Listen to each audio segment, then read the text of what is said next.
About Crest Co-operative session heddiw. Good morning, everyone, and a warm welcome to our session today. I'd also like to give a warm welcome to Rod Williams, who's joining us from Crest. So we're going to talk a little bit, find out a bit more about Crest and the impact of some of the work that we've done with Crest here at Group Llandudno. Also sitting in the background is Claire Nightingale from our marketing team. So close to Claire. So as ever in the online world, we've had a few tech hiccups this morning, Rod, so it never quite works as smoothly as you want. So how are you doing this morning? I'm doing well, Laurence. Good morning. Hope you're keeping well too. We got Grand. there in the end.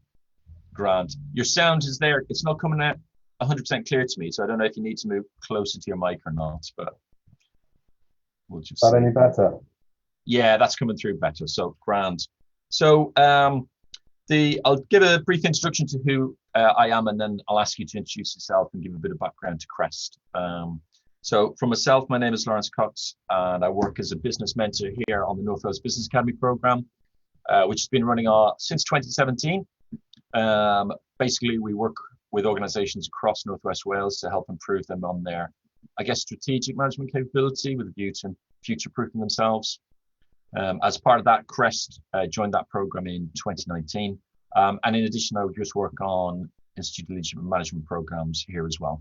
So Rod, if I could ask you if you could introduce, give the watchers and listeners a bit of a background on Crest, and then also yourself and your role at Crest, what that involves.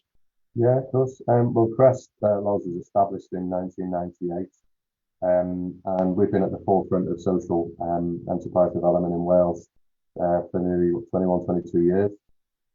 What we do is we provide supportive volunteering training and employment opportunities for socially and economically excluded members of our community. And we've kind of earned a reputation for providing open door opportunities for the hardest to reach. And the support that we provide is a person-centred to ensure that all participants in the ongoing Crest story, if you like, has the very best opportunity to develop personally, socially and economically. We also work with adults with learning disabilities. We work with forces veterans, one being myself. We work with low-risk offenders with a probation contract, have done for over 20 years. And we also work with people with work-limiting conditions. And in addition to that, we have around 50 plus active volunteers. We also engage with local students from the college and also foreign exchange students. We do a lot with Conlam School in Abergele for the boys and girls that come over from Italy. That's worked very well for several years. We're a non-grant reliant organisation. So our income is basically generated through the delivery of contracts, service level agreements, so forth, and public facing services. So our enterprise and activities are primarily around reuse and recycling, and the main focus being on the refurbishment of domestic appliances, white goods, sofas, anything household furniture, and we sell those in our retail shops, which is based in Colwyn Bay on Douglas Road, and also on Ferry Farm Road in Llandudno Junction, and we're about to open a shop in Rhyl on Wellington Road in the new year. We also deal with wholesale customers throughout the UK, as far as Scotland and down as far as London. And we also provide a textile recycling curbside service, which is also been branched out to, you can also collect small electrical items, which we test and refurbish also. We employ 32 staff. 10% of those actually were initially engaged through as volunteers or beneficiaries through the programs that we run. And we support in excess of 150 people per annum through the work that we do. We've just earlier this year adapted charitable status, which has helped us because not a lot of people understand what a social enterprise is, but being a local charity tends to be easy to understand, and people are probably more supportive of us. And it also opens other doors to us becoming a charity for things like gift aid. So anyone that wants to donate to Crest can also sign up free of charge as a gift aid donor, and we can claim that 20% back on the sale of that, which goes back into the charity to pay for the wages, the salaries and the overheads. It helps ultimately create more employment in the local community. So my role, sorry, it's a bit long-winded, that my role, I run the business alongside my colleague Jay with the senior management team. I focus primarily on the operational side of the business and dealing with the staff, the contracts, so retaining existing contracts and improving all our services to hopefully attract new business as well. I've been at Crest since 2006, so 14 and a half years.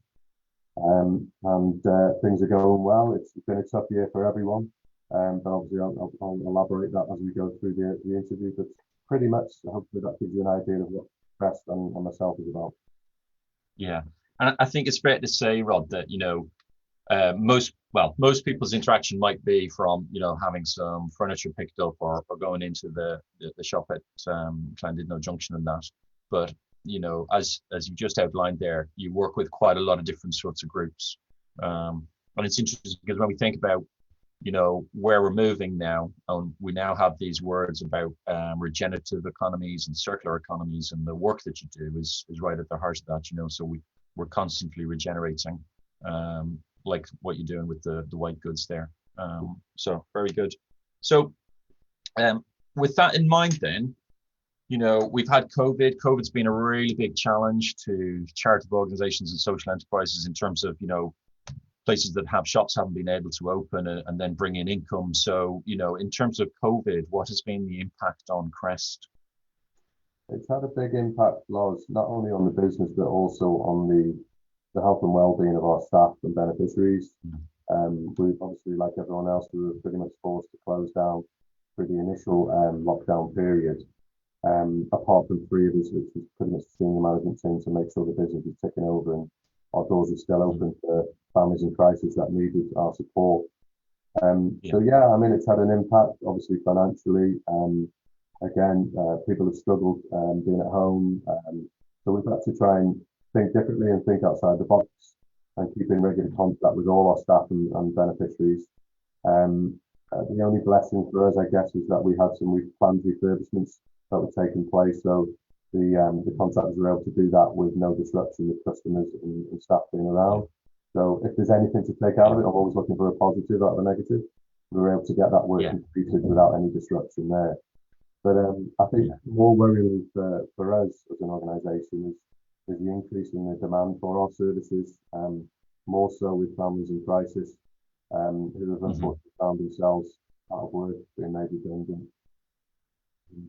Rising costs, as we know, is increasing. So that's been really, really difficult to see, especially in our own community in Conway, which is relatively known as an affluent area.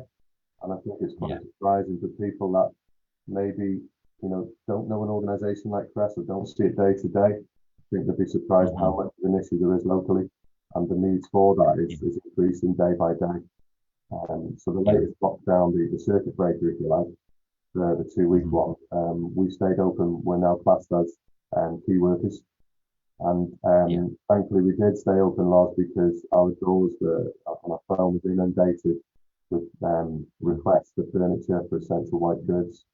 We've donated an awful lot of stuff, and that's the thing. I think the message to get across to people is by supporting a local charity, not just Crest, but we are one of them, is that any profits that we generate, because we do need to make a profit to keep people in employment, keep the business running, pay for the overheads and so forth. Those profits go back into helping real, genuine local people who need our support. So we've helped countless families out and donated free of charge fridges, washing machines, cookers, sofas, beds, delivered it free of charge, installed it as well. And we're only allowed to do that by making profits from the kind donations of people within Conway and Dempsey and the surrounding areas. So it is that sort of educational thing as well. It's not just chucking it out or getting rid or whatever, but actually what they're doing is helping other people out in their community. And that, I think, you can't put a price on that, Okay. No, and you make a good point, because relatively Conway is regarded, like you say, as a more affluent area. But I think one of the things with COVID is it's, focused people's minds on the different parts of our society and those parts that maybe are struggling and need support. And, as you've seen with Crest, people are coming out then and saying, actually, no, we might be okay, but actually there are others who aren't. So let's help them. So Grant, thank you. So we're coming up to Nadolig, to Christmas. What does that mean for Crest? Is there anything special that you do in the run up to Christmas, or is there anything special that happens in terms of what people need from your services, or that roll into Christmas, what does that mean for Crest? Well, we've been inundated with donations such as bric-a-brac and clothes. I think mainly because people have been having a clear out during the lockdown. So Yeah. we've found that our storage capacity is decreasing, but it's great that people are thinking of us. And in the run up to Christmas, well, times are hard anyway. It's a stressful time for a lot of people, a lot of families, especially those that found themselves unfortunate to be out of work. What we're doing is trying to get sort of toys and bric-a-brac and packages together for the youngsters. We're also doing furniture for fibre sales. We've done 2 recently, which have proved really, really popular in our Colwyn Bay store. So we want to do more of that. And also we're focusing on the white goods, essential goods that people need. A lot of people tend to have family around at Christmas and maybe put a fridge in the garage or an extra washing machine on there. So we're kind of focusing on families really, and we need that feedback as well, constructive feedback from our customers and beneficiaries to tell us what do they need. Because we think we know what they need because we work with them day in, day out, but the needs change all the time.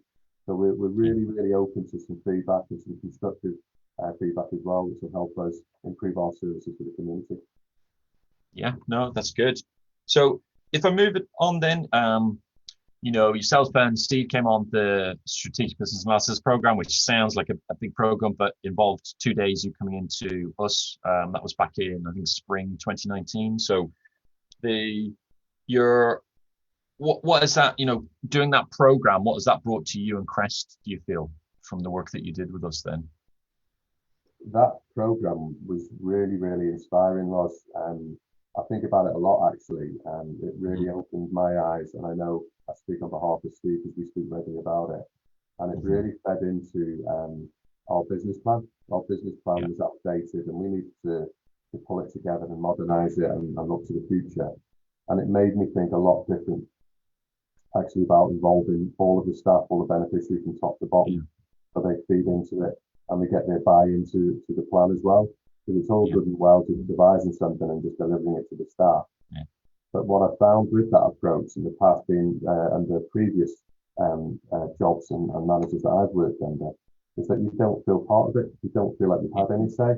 You feel like it's just a document that's gathering dust and it's not actually having any impact on the organisation. So having attended that and worked with yourself on it, it really, really benefits us to come back. And we've now delivered a working document of a 3 to 5 year business plan. And I say a working document because it will change as we go along, because the community's needs change, business needs change. We've had COVID, for example. And also the staff needs change. They need support and resources and training as we go along to make sure that they're part of the journey with us. So it really enlightened me and opened my eyes. And I've got the document still that I did in the college by my desk, and I regularly refer to it. And actually update when we have our heads of department meeting, we kind of touch base on that and use it as a kind of like a template document to say, okay, let's feed off this, let's keep it going, keep it working. Massive benefit, and so much so I've actually signed up a number of other staff to be able to carry on to do the other courses. That's sort of spring off the Northwell Business Academy one. Massive benefit to us it was. Yeah, and that's nice to hear from our perspective, because the whole idea from the program is it has an impact back for people and organizations. And you made a good point there in terms of that leads to other things, because from the work that we do with an organization like yourselves, then that leads on to other things that organizations identify in terms of wanting to develop people or develop their organization as well. So that'd be grand. So and again, we've had other staff from Crest then come through, which has been nice to see, and to see that development. And also that the piece of work wasn't just left in a cupboard or a file somewhere, but that, like you say, it's a working document, that continues to be used. So lovely. They have an added benefit, Lars, sorry to cut across there, because we're also, as part of the business plan, we've included a succession plan, because we've got some members of staff, not an aging workforce, but some are coming near retirement. And what we're trying to do is make sure that we bring in the new fresh blood through, and rather than just one individual having that knowledge and contacts, and we're making that more of a committee. So, for example, we have one of our senior members of the team who's probably about less than 2 years away from retirement, and has a lot of knowledge, a lot of contacts in the community. But if that person went off sick or left the business overnight, or God forbid something happened, then that's all wiped out overnight. So what we're doing Yeah. is an active succession plan. And again, the Academy really made us think long and hard at ourselves and thought, you know what, we're not prepared for this. We're really not prepared. Yeah.